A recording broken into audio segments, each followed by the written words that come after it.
you a simple question. When was the last time you genuinely felt in the bottom of your soul that Britain was moving in the right direction and working for you? Because for a lot of people, that's become harder to answer. Not because Britain is a bad country. I'm not bad-mouthing my nation. I love my country. Me and Chris are very much ride or die for this country. But because to many people it is getting harder whilst opportunities feel smaller. A great country isn't measured by what it used to be. It's measured by what ordinary people can achieve today. As always, I'm John, Sean, or Yahya. I'm Chris. And this is the Blue Collar Workers, where politics really matters. And today I'm choosing to discuss something that's rather near and dear to me, is why Britain isn't great anymore. And I don't mean that in a detrimental kind of context or in a bad way. I mean in a socio-political way of actually analysing the problem, working out what the problem needs to be done, and actually fixing the problem. And I feel that fundamentally needs to be discussed.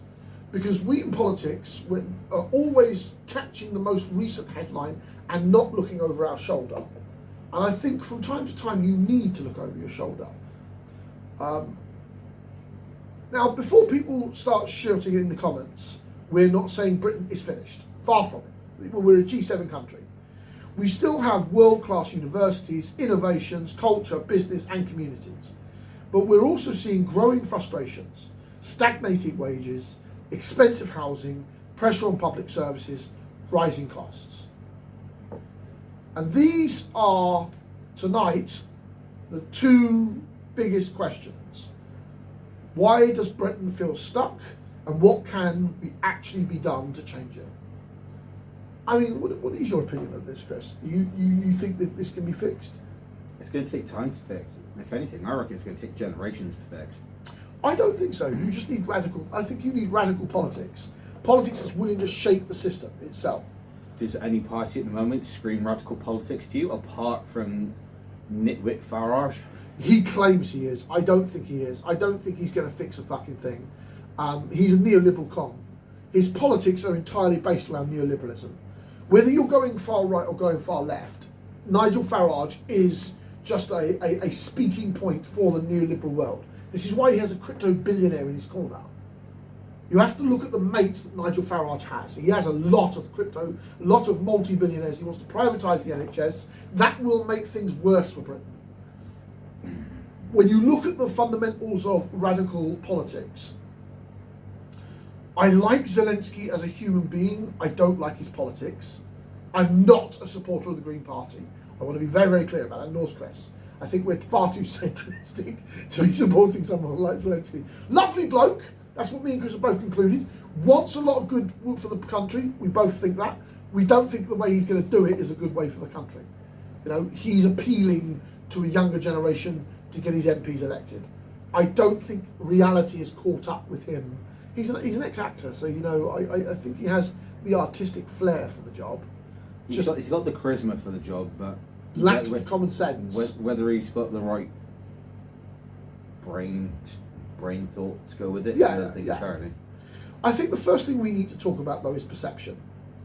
Millions of people feel they're working harder but getting less. And that's powerful because politics is often about how life feels, not just statistics. And I get that. I feel that. Chris feels that. Chris is going to be talking about how many taxes the Labour Party has given us since coming into office. And this is fucking scary details.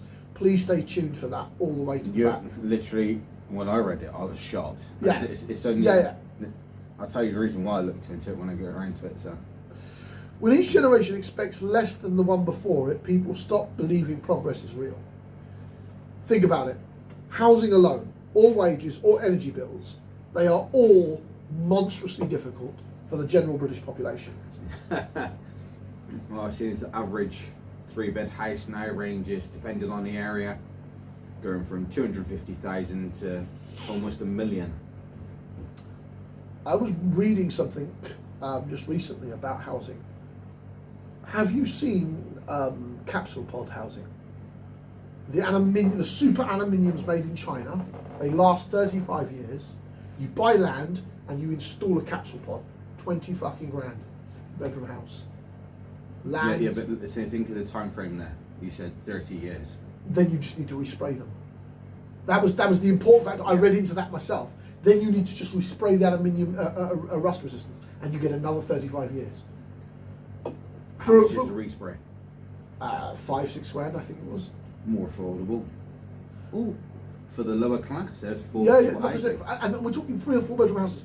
Land is cheap, not houses. Land is cheap. You spend 10 grand on land. You spend 12 grand on a 3-bedroom capsule house. For under 30 grand, because you've got to then put the plumbing, you've got to put the water well in, it's automatically solar panelled anyway, with solar panel batteries that sit in there. So it has its own battery system. So it stores electricity for about 10 to 12 months a year. And for about 2 years, you might want to use a generator or then be hooked up to the mains. But do you understand that a capsule house, you can have it all done in 50 grand. 50 grand is good money. 50 grand is affordable money for even low-paid people, Chris. That would actually tank the housing market and make everything more affordable. Absolutely. And this is one of those things that while I was looking at that, I was looking at capsule housing and thinking to myself, if Britain as a political force bought 100,000 of those from China every year and plonked them in brown land, bought the land for the country, plonked it in brown land, and then rented these houses dirt fucking cheap. You know, something like £300 a month rent. All-inclusive rent. So basically, take the social housing out of the housing market that's being built, pull it into the capsule houses. Yeah. That'd actually free up a lot, and it would. Yeah. It would make a massive dent in the housing market, because the more stuff that's available, the cheaper everything becomes. You even do that for just and 100,000 of those capsules is not expensive on a government level. Because if the top end market, I think the absolute massive super fucking luxury ones are like 40 grand. So if you would hypothetically, you say I put that for 40 grand, buy the land for 20 grand, you build that as a British government for 70 grand each fucking 4-bedroom luxury house. You do that 100,000 times. I mean, you're the maths guys. 100,000 times 70, what's that? That's what, 700 million ish. I know I'm probably getting that wrong. That's massively wrong. But it's 7 million. Not 700 million, it's 7 million. No, that can't be the case. Roughly. Let's 700,000 times 100,000 houses.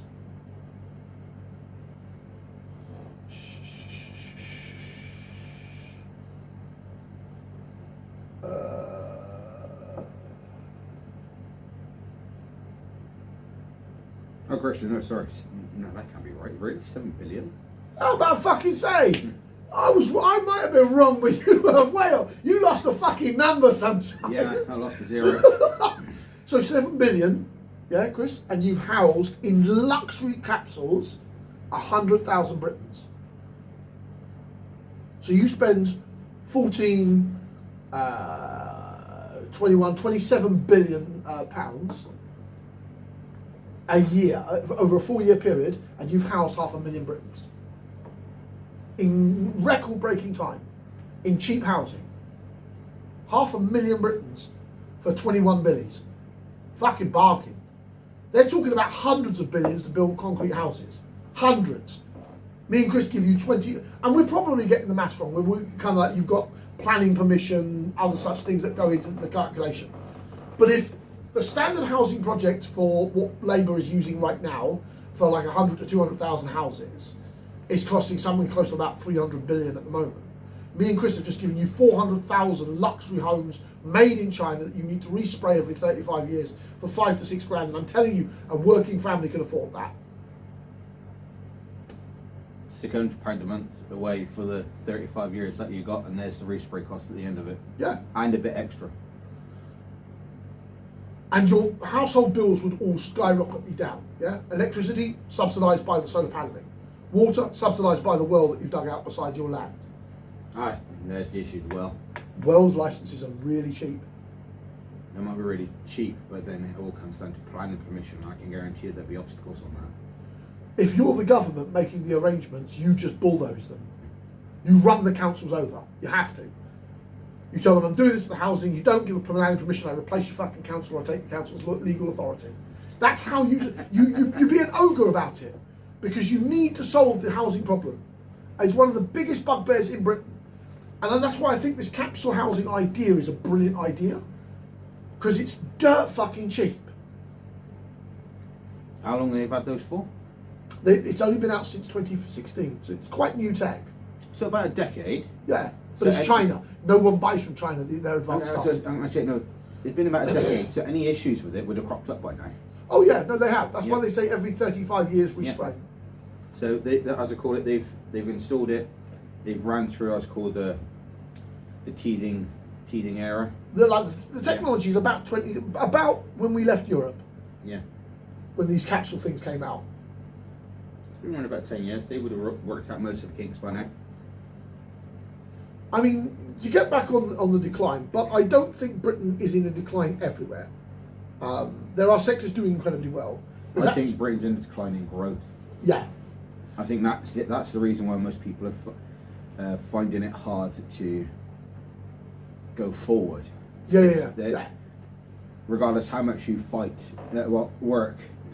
do all the hard work to better yourself regarding obviously financials and make sure you've got a place to live and everything else.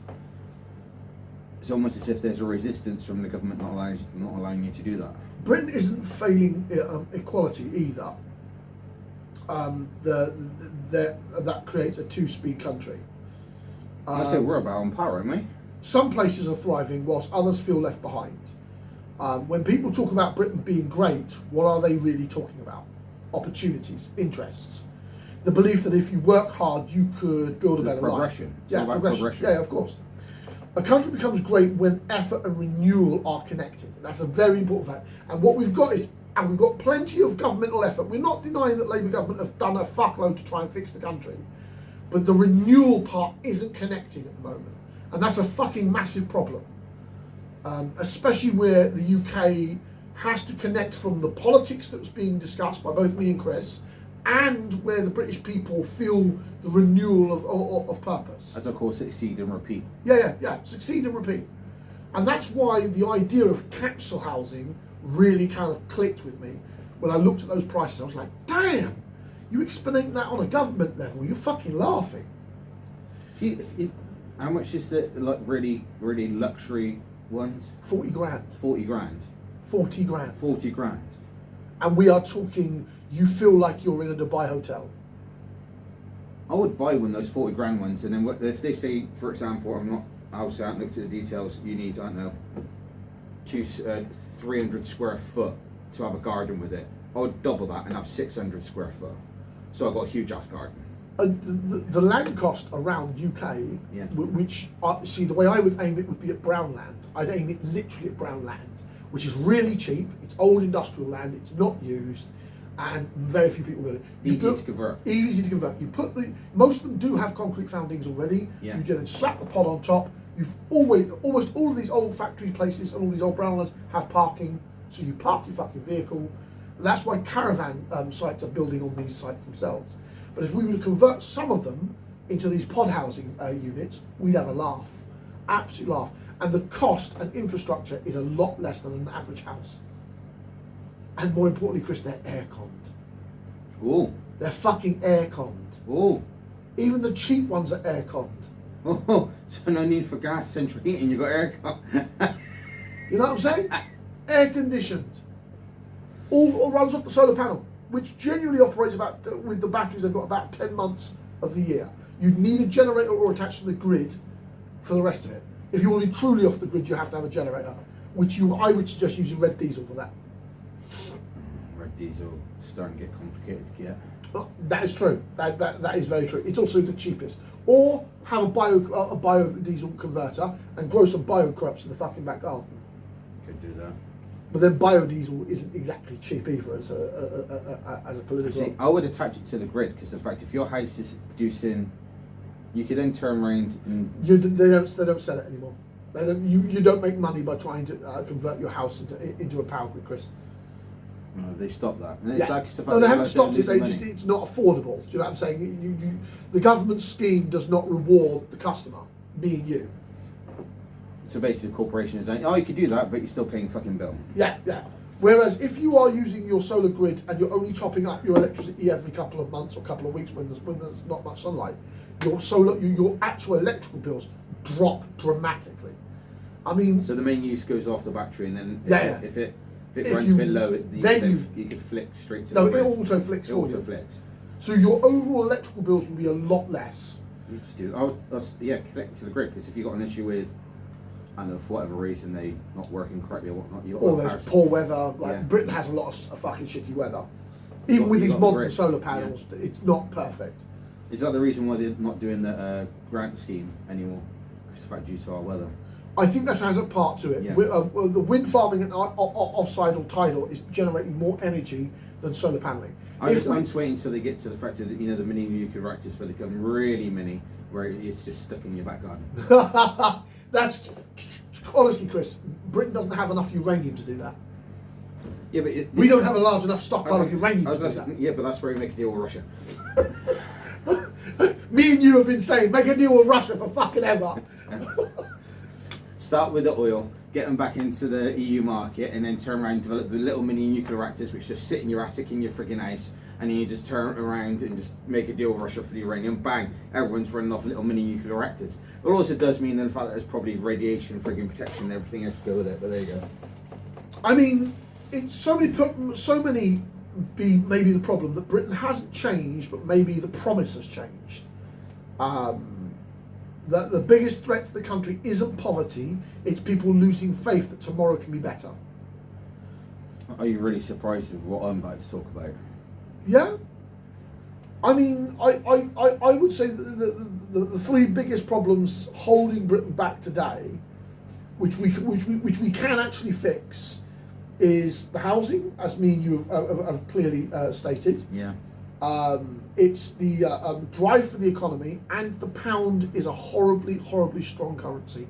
It needs to be devalued. And I know many economists are going to be screaming at me and you, but we are no longer buckled to the European market. And if Chris's scepticists maintain their scepticism, we may not return to Europe. And I'm not saying that's necessarily a bad thing. I'm saying that even though I'm a Remoaner, I'm very, very clearly a Remoaner, my other side of my family, my kin and Keith here in Britain, would like to say, look, I don't like the way that Brussels tries to stick its nose in our business.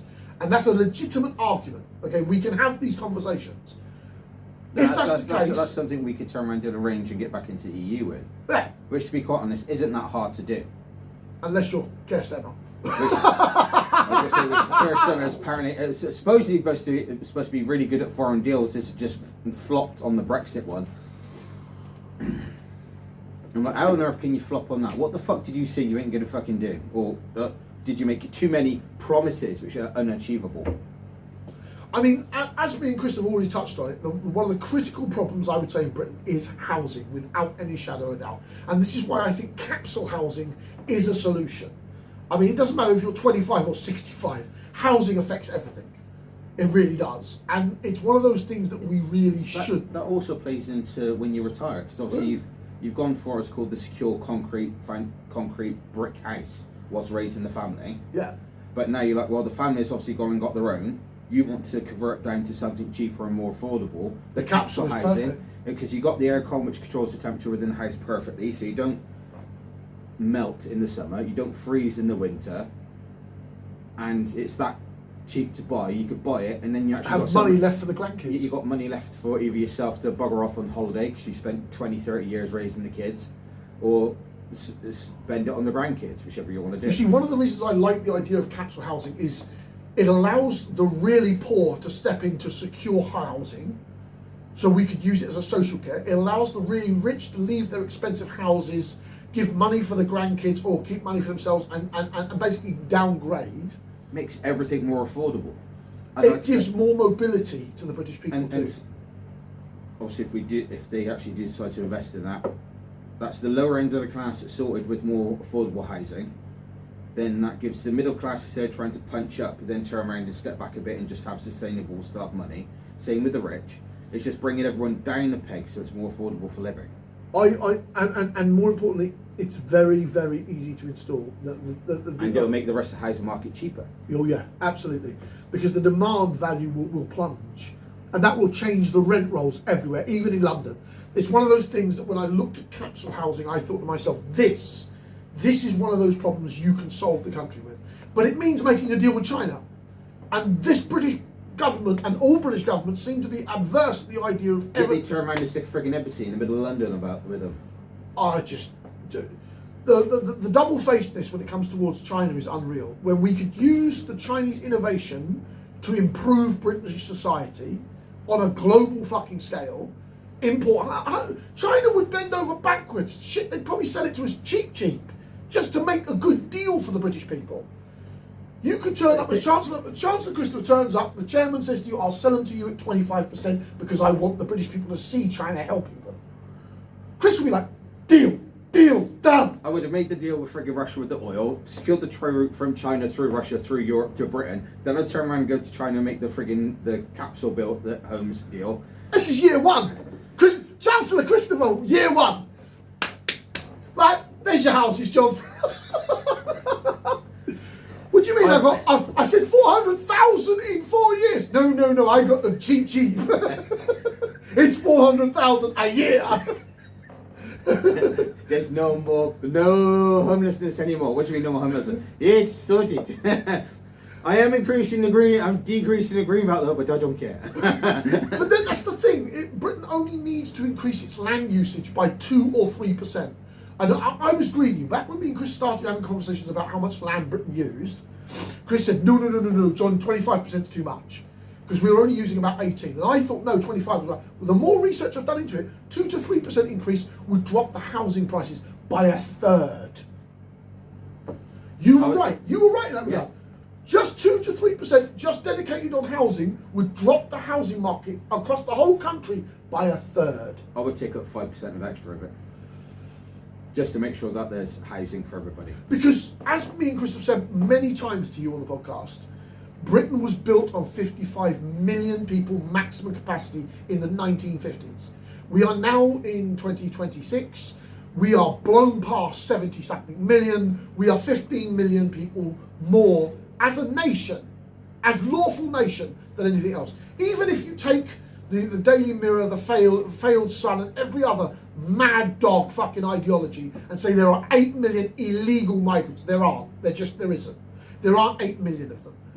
You are still 9 to 10 million over the maximum capacity of the 1950s build. And I can't stress that enough. Britain has to industrialise itself in housing and find ways to do that. And capsule housing is a fucking brilliant idea. We got the fucking land to do it. So oh yeah, absolutely. I'm not saying pave the entire UK with frigging concrete housing.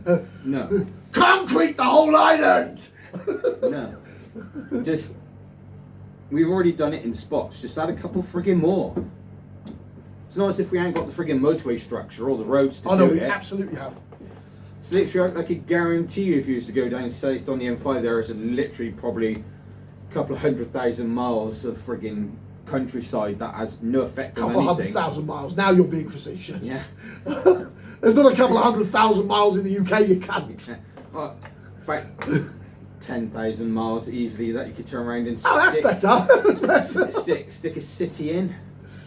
There are plenty of places in the UK you could plough to. Hypothetically, if money wasn't an option, and it always is, but say it wasn't, you could put another 5 cities in Britain. Comfortably. And you won't even have to add to the road network, it would just be building straight off the motorway. No, of course. Absolutely. You would have to build them about middle of England and so, well, I would put 3 in Wales, 3 in Scotland, 2 in Wales, and maybe 2 more in England. I would build into Scotland. You mean go up north? Yeah, truly north. Because Scotland has 2 major cities and a lot of towns and villages. But Edinburgh and Glasgow are realistically its only major metropoles. We want to change that. I would say build 3 brand new cities in Scotland, 2 brand new cities in Wales, and maybe 2 in England, and then just mush the populations up to rebalance across the 2 regions. And basically because Scotland could do with another 10 million people, comfortably. Wales could do with another 10 million people. Could you imagine moving 20 million out of England? That would change Britain facially. I said there'd be that disgusting traffic that you all complain about would drop dramatically. Yeah. Just the fact you're just putting them somewhere else. Chancellor Christopher cuts off all fucking migration magically with mines everywhere. Yeah, we're not going to do that, but hypothetically. And you then push 10 million people, genuine Britons, into Scotland, 10 into Wales. You've just taken 20 million out of England. Welcome to rebalancing the nation. Scotland's economy, because they have a devolved economy, skyrockets. Wales' economy skyrockets. Both areas feel like they've got money to spend. England feels it has room again. And then we can start dealing with things like then looking at migration problems and out of the rest of the brick house buildings because we've over-regulated. This is why I fundamentally stand by where your biggest expense is going to be your home. It's where you start your families. It's where your wealth is built. And these are important factors. This is why I genuinely am a firm believer that the capsule housing would be the best thing that Britain could do on a national level. I reckon housing is the reason why our birth rate is dropping. Not just that. The cost of mortgages, Chris. All of this cost is what adds on to... that's what I mean, because obviously there's not enough housing, so the cost of it's going up. Therefore, the amount of people that can step onto the ladder to get into that, that secure foundation to build a family from, it's not happening because it's hard to afford to get onto the ladder and start off. Absolutely. When housing becomes unaffordable, everything else becomes harder. Everything else.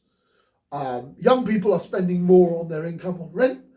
Families are struggling to move. Businesses struggle to recruit because workforce can't afford to live nearby.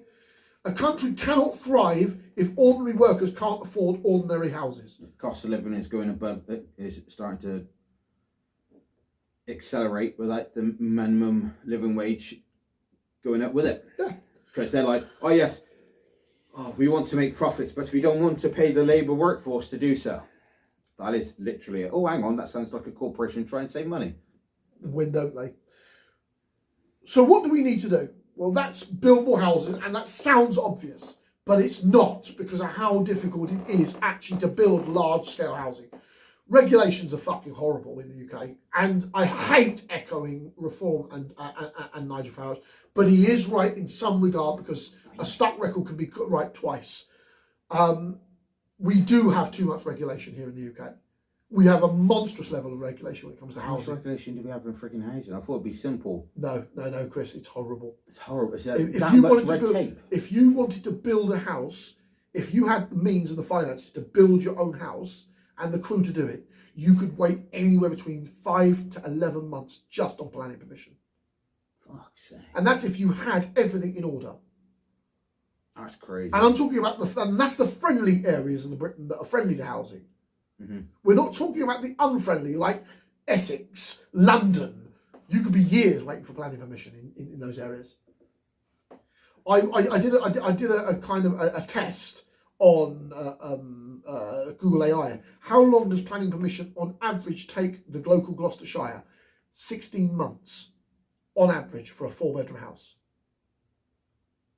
From start to, because the amount of inspectors. Does the groundwater look all right? Is the concrete? Can you concrete the area you're going to be? There is so many planning permissions you need for a brick and mortar house. Noise pollution for neighbourhoods. So many fucking inspections. What the fuck does noise pollution have to do with fucking anything? It affects the local wildlife. That's where you get fucking insulation and everything else in. Chris, I'm telling you, the amount of fucking inspectors that Britain needs is astronomically stupid. I know some naturists and everything else are going to hate me for this. But fuck them. Fuck the bloody goddamn wildlife. At this point, Britain has reached a point where we have to turn around and start. We can worry about the wildlife once we secured ourselves. Yeah. Because I'm very much a case of you can't help others if you can't help yourself. If you're struggling to help yourself, how the fuck are you going to help others? How are you going to help the wildlife? If you can't frigging goddamn help yourself, exactly. Hell, would you want us to all go live in fucking caves like the fucking Stone Age again? Yeah? I'm sorry, but the ones that think, oh, we need to go back to nature. Okay, you go live in nature then, and then come back to me in 6 months and tell me how your experience has been. To be fair, most of those people who say they want to go live in nature, they build their own communes. They're fucking hypocrites. Because that's the scary thing. When they've managed to work out that they want to live this natural life, they start building straw houses. Then they realise the straw houses aren't enough. They put them into wood. It's funny because if you charter, I know you're joking about that, but if you watch those guru families, it's not long before they turn around. They start building. No, they don't. They take the land. They live that kind of life for about 6 months. But then when you've moved on a couple of years, they've got children, they've got things. It's a fucking community. It's just a fun. What you want to say is, no, I want to go build a community. That's cool. That's cool. Don't tell me you want to go live to fucking like nature, because it's bollocks. Every island soap story you hear of crashed or people build communities, build societies. Humans build. That is the nature of us. We are literal monkeys that build houses. Okay? Fuck's sake. Our ancestors may live in fucking trees if you go back a few million years, but we don't. Hence the reason I was like, they've literally, they've gone and lived in a cave, and then they've upgraded. Of course. They've instead of them going, we're staying in nature, we've refined it. No, hang on, no, it's not meeting our standards that we're used to. We must upgrade. So you're basically just working yourself back to where you frigging come from anyway. Exactly. What you're saying is you don't want communities under the rules that you've got, so you go off to make your own rules, which is cool. But be fucking honest about it. That's Amish, isn't it? No, the Amish I have a lot of respect for, because they stuck themselves at the time. Literally, it's similar to it. Like, they're following the same process, but they took it a bit further than that. The Amish are brilliant. I love the Amish. In the fact that they've told everyone to fuck off and they're living their lives. I mean, these are people who haven't paid a phone bill in 300 years. They're fucking brilliant.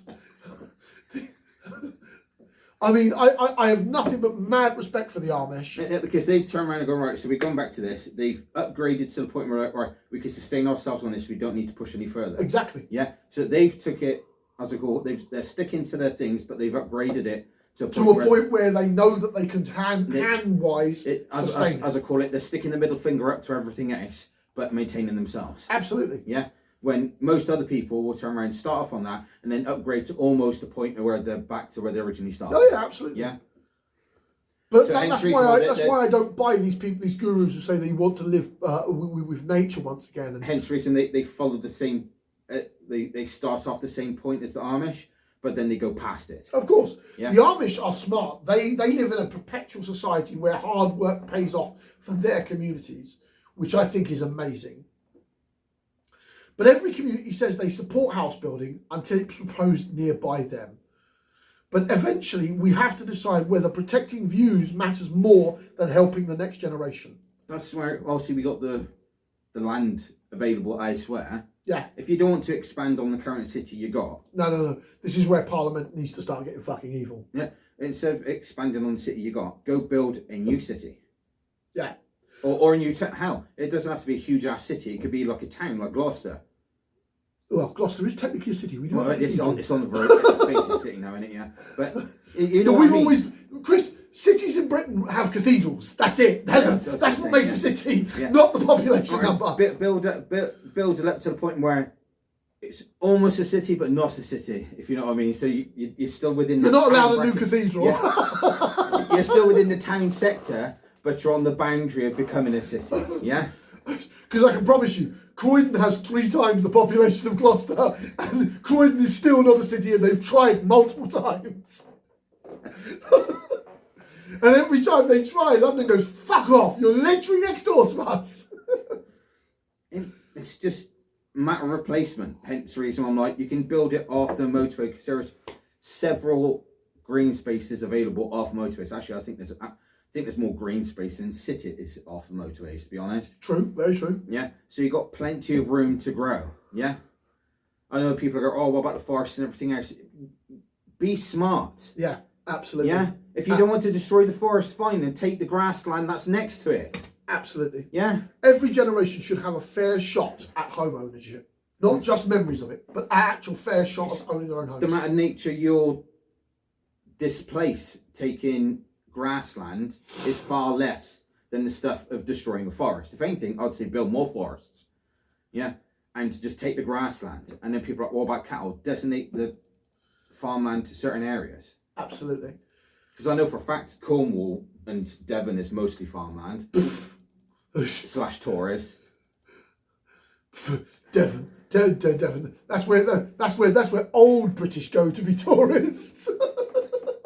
Hey, I like Devon / Cornwall.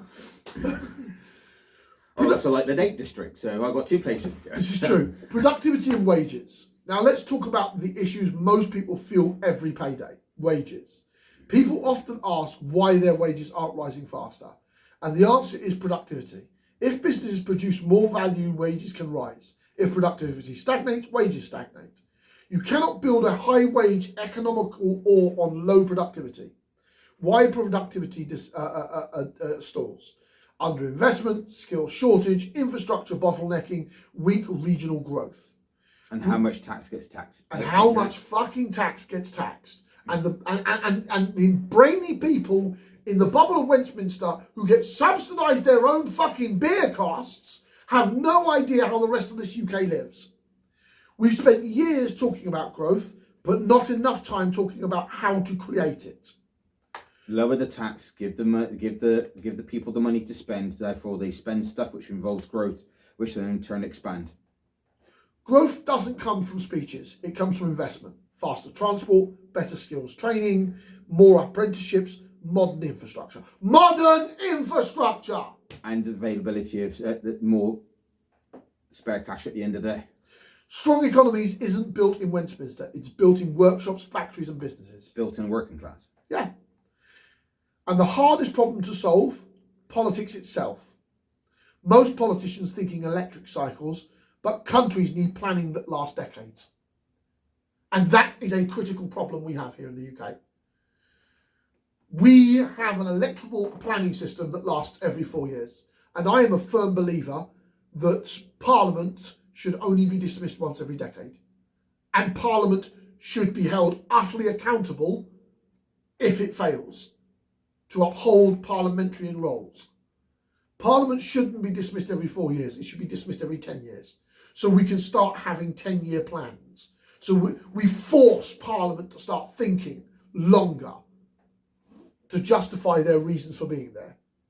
Because if the British people are going to say, yes, you can have a 10-year parliamentary term because I want you to actually fix my fucking problems. And actually turn around and disclose to us what you're actually doing, not go, I'm going to plan to do this. And I make a caveat here with the 10-year idea, and I know some people who are listeners who will watch this will say, you want to extend Parliament to 10 years? Yes, with the caveat that the British electorate of their region has a 55% population votes to recall that MP.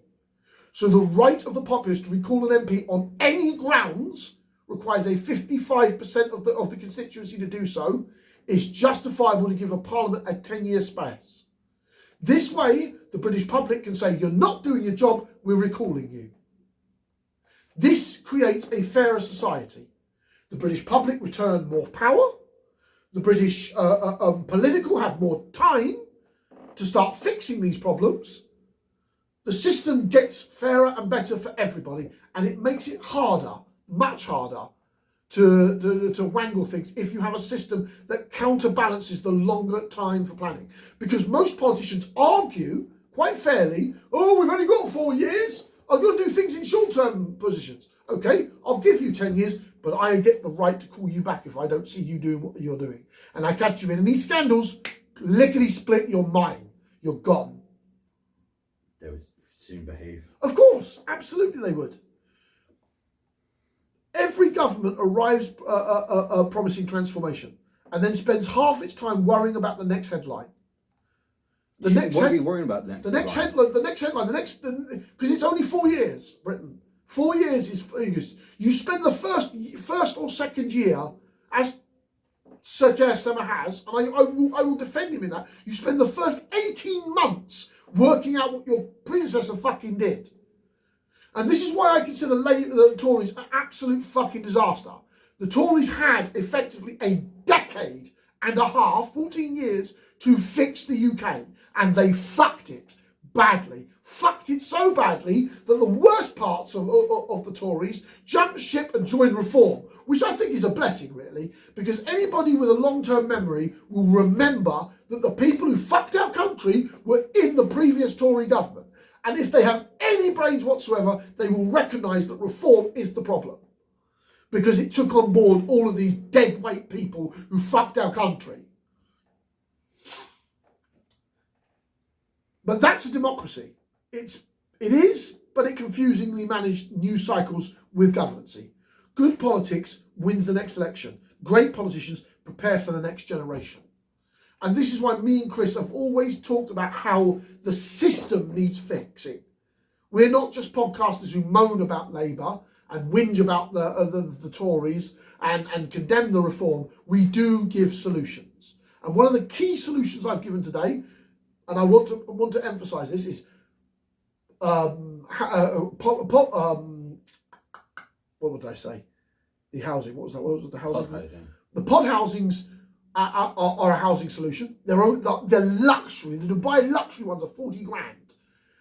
That's a fuckload cheaper than your average 3-bedroom house. Yeah? Land, 10 to 12 grand. You can buy a luxury style house for under 60 fucking grand. That is affordable. I'm telling you, you send a good gentleman like Christopher to China, the chairman will grin and sell it bootlick cheap because he wants a good deal for the Britons, because that's a door opener as far as the Beijing's concerned. We turn up for wanting fucking pod housing. The chairman sends Chris home with a couple of million of them. Especially if I've secured the deal with Russia and the trade route to go through Russia. Not even a joke. Like the chairman will probably sell them dirt cheap at 20% their costs, because it then shows the Britons, the British public, that China is interested in doing long-term business. And that is the key factor why British politicians refuse to do business with them, because they know that one good deal could change the entire perspective of Britain's entire economy.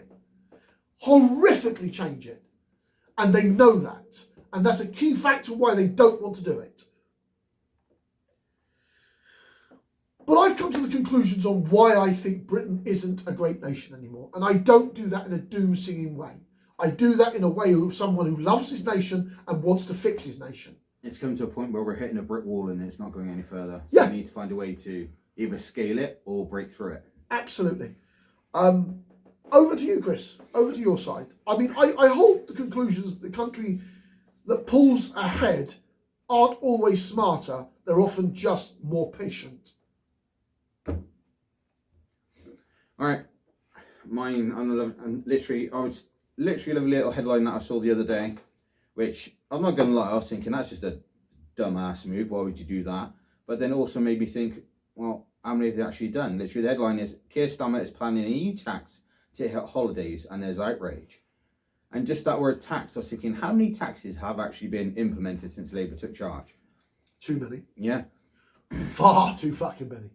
Just literally, and I looked it up, and this is a shocking factor. There has been a tax rise every 10 days since Labour has come into power. Since July 2024, meaning an additional 60.3 billion has been put in of the taxpayers' money within the decade. Yeah, with the budget today, 28th to 6th November, bringing an additional 24 new taxes or rises. It means there has been a total of 52 new taxes or tax rises during the 509 days that Labour has been in office. I want to smack that cunt to Keir Starmer across the face. Yeah. According to analysis by the Taxpayers Alliance, before the 2025 budget, a total of 28 new taxes or rises have been announced, worth 36.9 billion, with the most significant in terms of revenue raised being the hike in national insurance contributions on employers, including the cut to secondary threshold from the 2024 budget. This is expected to raise 25.7 billion by 2029 to 2030. Following this, the second highest increase in capital gains tax, which is expected to bring in just shy of 2.5 billion. That's just basic numbers so far. But literally, it's disgusting. Yeah. The fact that there's basically a tax rise of some sort every 10 days. Fucking Jesus. I mean, I don't understand, Britain, why you aren't more angry about this. Yeah. I mean, my pocket fucking hurts every day. I look at the cost of everything. I'm going to say, I'm literally just going to quickly cover off the major tax rises since July 2024. Oh, God, here we go. He's going to make me fucking vexed. He's going to piss me off. It's in the double digits, I'm afraid, people. Fuck. First one is capital gains tax increased from the 30th of October 2024.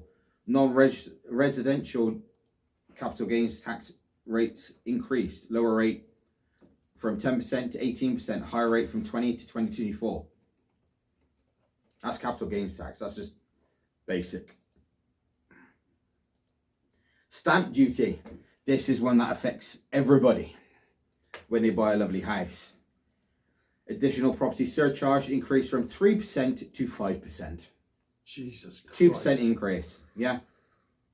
National insurance has risen from April 2025 from 13.8% to 15%. I think that is partially due to the amount of growing elderly population that need pensions paying. Yeah, I mean, the pension system is cracking under its own weight, and we know this. Obviously, secondary threshold income, obviously, cut to 5,000. So as soon as if you've got 2 jobs, your secondary income, if it boosts past 5,000, you're paying it at the higher rate. I don't even know where to fucking start on that one. Carried interest tax risen from 28% to 32%. First stage of wider reform. Air passenger duty. Private jets. Fuck's sake. You're going to get me fucking angry today, aren't you? You're not going to piss me right off. Just air passenger duty tax, yeah, is risen by 50% since April 2026. Although, to be honest, I think I'm not quite sure about that one. Inheritance tax. This one's got people freaking uproar. Freezing thresholds in stealth tax rise because more estates become taxable. Just fuck off. Yeah. Yeah, that's the only word I've got for you right now. This is starting to vex me. This is starting to piss me off. Dividend tax. All dividend tax brands raised by 2% points. Basic, obviously, has gone up to 10.75 from 8.75. Higher up to 35.75. And additional uncharged at 39.35. Jesus Christ. Yeah. Property income tax. Fucking hate that one. Increase. Basics increase into 22. Higher 42. Additional 47. That's just disgusting. EV and transportation related tax rises. Well, by the time EV got charged fucking something. EV mileage / road use charges introduced. Well, that's because of how many of them have been developed now, haven't they? They're replacing normal cars. That the car tax is starting to dip on them. VAT applied to ride hailing journeys. So basically, the taxis. Yeah, pretty much. Or Uber, as we call it these days. Uber. Online betting and remote gambling duty is increasing. It doesn't actually say by how much. It just says it's increasing. Import tax, higher costs on lower value goods, increased tax burden on small imported goods. What the fuck are we doing that for? We need to increase fucking business, not fucking derail it. Stealth tax raises, freezes extended. There aren't tax rises, but increased tax paid due to fiscal drag. Income tax thresholds frozen to 2028, announced earlier, confirmed again, then extended further to 2031 in the budget 2025. People are like, well, are they frozen it? Yeah, but that means if they've frozen it, which means you pay tax more. People think freezing it is a good thing. It ain't, because the fact it doesn't adjust with the market.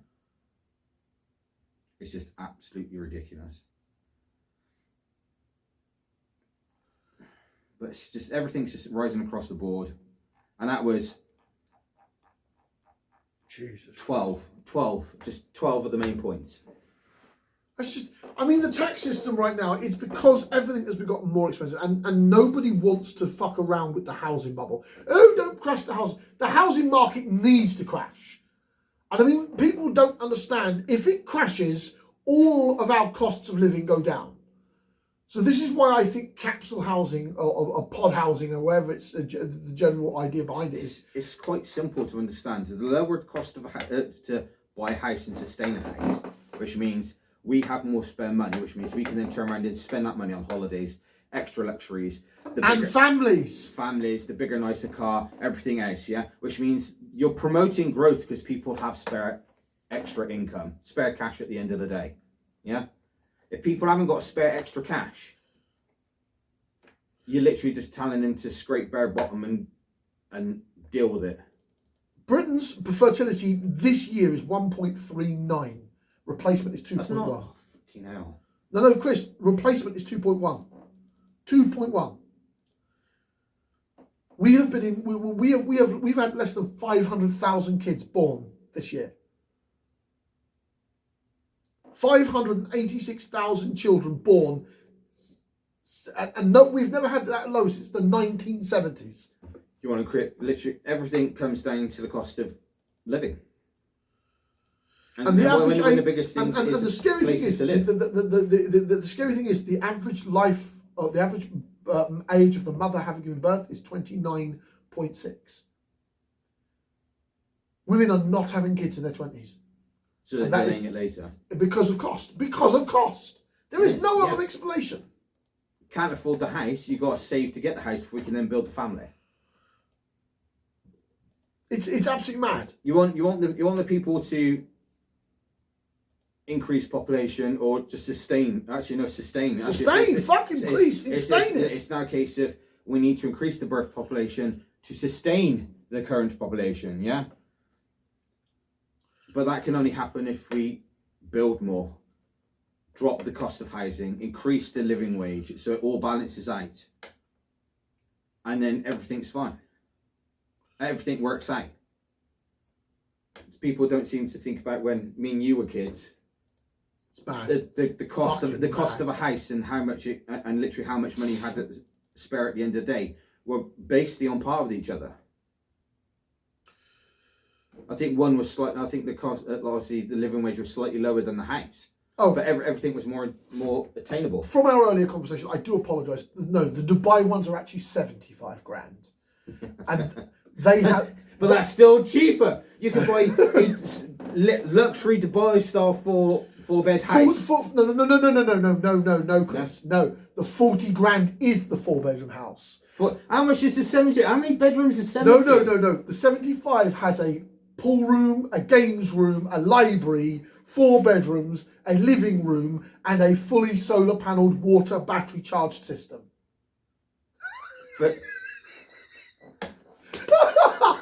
And that's better than the house I know you're looking at right now. That is better than the house I'm looking at.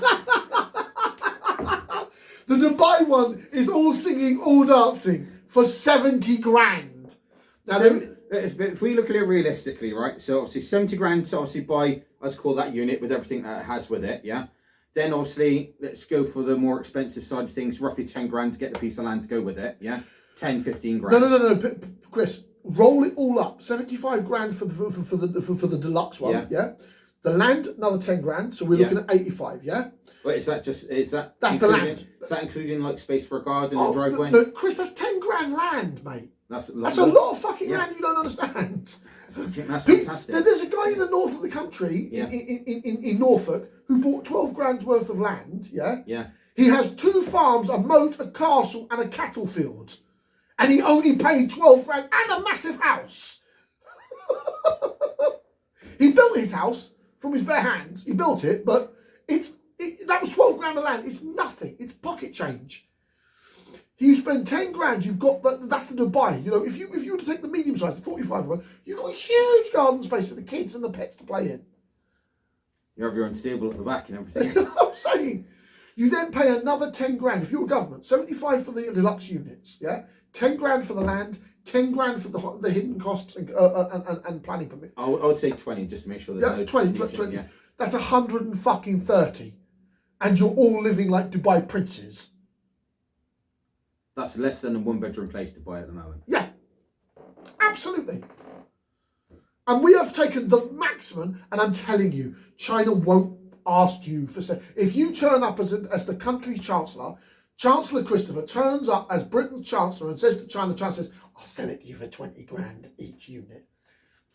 I know, I want the deluxe. No. Yeah, we're talking about the deluxe ones. Oh, thank you, China. That's 3 deluxe for the cost of 1. I'm telling you, the man will be coming back with millions of units. So where am I parking these while you get the land to do these so we can get the people into these? I've got 100,000 coming in a week. And I got another 100,000 every week afterwards. So move your ass, Prime Minister. I'll have another 100,000 again in a couple of more months, then another 100,000 in a couple of months after that. All right, it's time to shift our butts. I'm serious. I'll literally be going, right, you know all those asylum seekers and illegal migrants which have just come across our border. Time to put them to work. Put them to work, building up the infrastructure to put these capsule housings together. And then at the end, let's say, fuck it, as me and Chris has always said, 10 years afterwards, you're now citizens. If you do 10 years of this work, you earn your citizenship.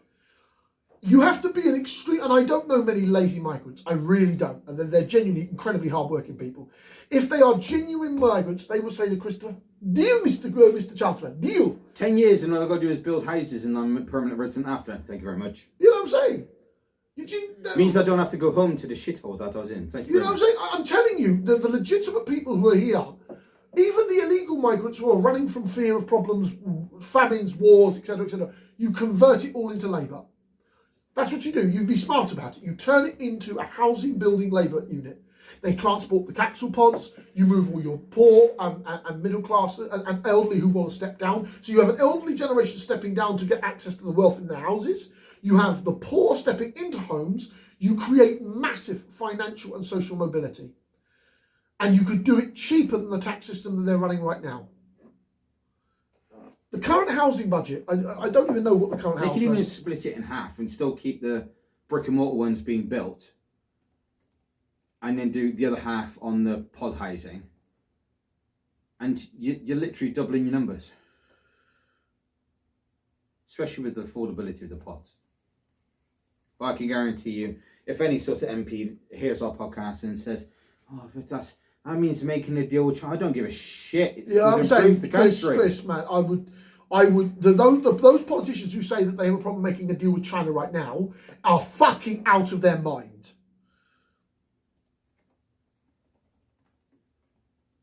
Because China's had those pod units being, obviously they developed in their... The first one started coming out around 2016. Yeah, so they started selling them to the public at 2016, yeah? So they've been going, I would say almost 10 years, we're about almost halfway through now. And so that says to me, any issues that they had with production and everything else has been sorted by now. Especially with quality as well. Hence the reason why they're given the 35-year before you have to respray with the aluminium, which says that the more advanced technology they get, the longer it's going to be before you have to respray it again. Exactly. Which means we invest in 400,000 of the current technology of the pod housings now. In like 10 years' time, when we want to reinvest again, Chris, even more. What do you think the affordable housing bill is for just this year? Not a clue. 39 billion. The cost of your multi-million capsule houses is 31 billion. Just 1 year's worth of housing bill that they intend to build 2.5 billion National Housing Bank and construction, which is due to build us only 1 million houses. Yeah. You could put 2.4 million capsules together in under that budget and give the British fucking taxpayer a 9 billion fucking rebate. So you could double the amount of houses you build within the same time frame and still come under cheaper. What the fuck are you playing at? Yeah. And that's the affordable housing. And Chris, that's a 10-year investment plan. They only put that together for a 10-year investment plan. Because it will take them 10 years to do that. It won't take us 10 years. It'll take me and Chris at top 8 months. I go and seize the land with prime ministerial privilege. Fuck the Greenbelt. Just seize it. End of conversation. Take the controversy. My Chancellor goes off, buys the fucking pod houses, brings them over, slaps them down, get the migrants to build it all. In 8 months, we're housing the entire poor of the country. Fuck you, Labour. You tap into that. Yeah, absolutely. The migrants who should come over for whatever reason and go, right, I want you to build this, and then if you accept this deal after 10 years of continually doing this for me, I'll give you citizenship. You'd have no issues. No, of course. You turn the migrant force into citizens. You end the discrimination and arguments. You expand the population's housing problems. Yes, the green belt suffers. What, 1-2%? Suck my hairy arse. I would increase the usage of the green belt by 5%, so I could turn around, have plenty of housing, completely tank the market, so everybody can fucking afford a house. Absolutely, tank the fucking housing market. Take a bulldozer to it. I want to take it to back to the days where you could buy a 3-4 bedroom house for £70,000. You can on this, and it's a fucking amazing fucking house. I could fucking do it, and it's fucking 10 times better. It's a Dubai at 130 grand. Most people standard 4-bedroom house at 70,000. Dubai style luxury 130. Oh my God! With the amount of wage people are now and literally struggling to get a mortgage, you'd solve so much. Admittedly, you'd crash several markets. The mortgage market would go. I don't give a flying fucking shit. The bankers would be screaming, but fuck them. I mean that, because building a 4-bedroom luxury house with all of the amenities, solar panel, power grid, and everything for 130 fucking grand is literally. And the problem being is it keeps the Chinese people employed. Yeah, you're helping the planet anyway, because the Chinese see that as an economic. And once that one deal's gone wrong, yeah, the Chancellor's popping over there every time he needs to fix something. You got a cheap way of fixing this, and China goes, yes, Mr. Chancellor, this is our option. Literally, I'll do the house. Next thing, I'll be over there. Can I hire you to come fix our railway network because I've nationalised it?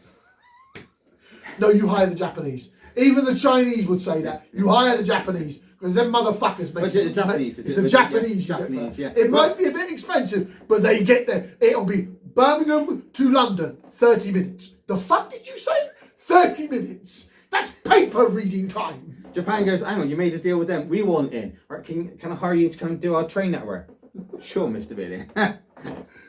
Next minute you know, you're doing Edinburgh in under 4 hours. Could you imagine training from London to Edinburgh in 4 hours? I would tank the travel market because of the fact I just made trains transport frigging way easier than yeah, absolutely. And you move where you come. Like, the way you fix Britain, the way you upgrade Britain is upgrade its ports, upgrade its fucking trains, upgrade its houses, and you do it all cheap and bring it in from Asia. And you stop fucking treating China like the enemy. It's the largest economy on the planet. Fuck the orange twirt. The budget to Britons does not help me and you. You would eliminate use of America because, in fact, you've got all your goods and everything.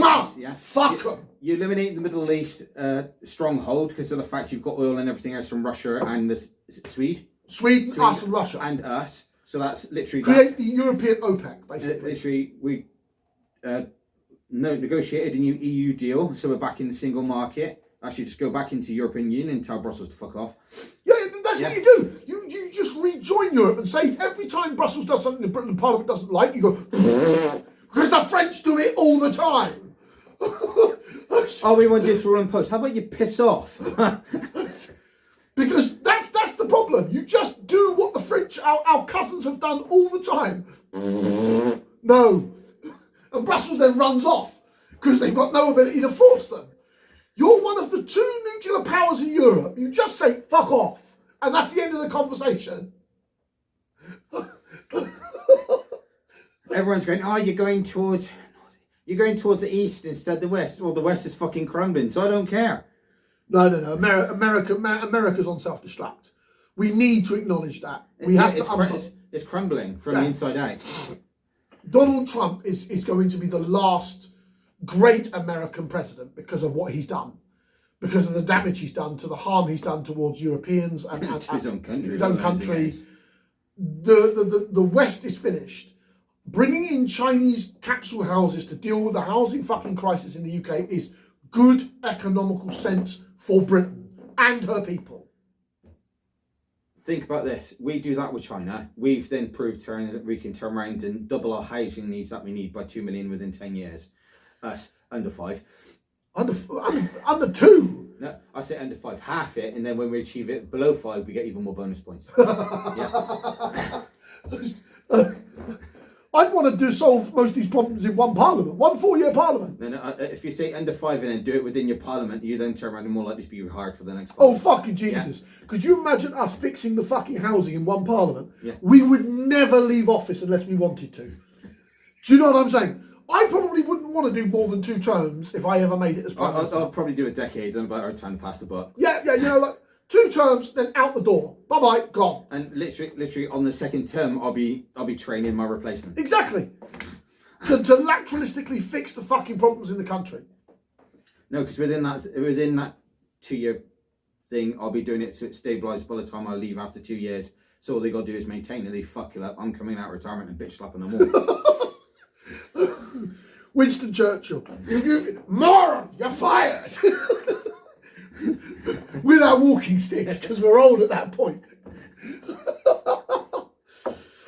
I think this has been a brilliant podcast. It's really kind of gotten down to why we've had problems with taxes, economics, and especially when it comes towards housing. Housing is one of Britain's biggest bugbears, and it is a solvable bugbear if your politicians are brave enough to buck fucking political trends and tell the bureaucrats and the Western political analysts to fuck off. And we need to adjust the tax system because it's getting stupidly out of control. Oh yeah, absolutely. Why the fuck have we had a new tax rise of some sort every 10 days?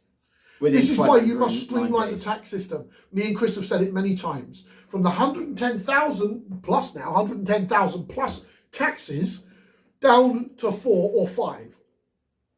Now, under 10, straight under 10. Under 10 taxes. You can put 10 tax codes together, you could solve the British fucking problem. 10 major tax codes, and then you have several little, well, not several, a couple of subdivisions under each one. That's it. Yeah. You do not need 110,000 fucking tax code. You don't. And there'll be no fucking goddamn stupid no loopholes in any of them. I don't care you've got a business in Dublin. You're not fucking getting that as a tax haven from here. You end all forms of tax havening. Problem solved. You now generate tax that you can generally rebuild the country with. As always, I'm John, Sean or Yaka, depends on who you're asking. I'm Chris, hope you have a smashing day. Salam alaikum wa rahmatullah.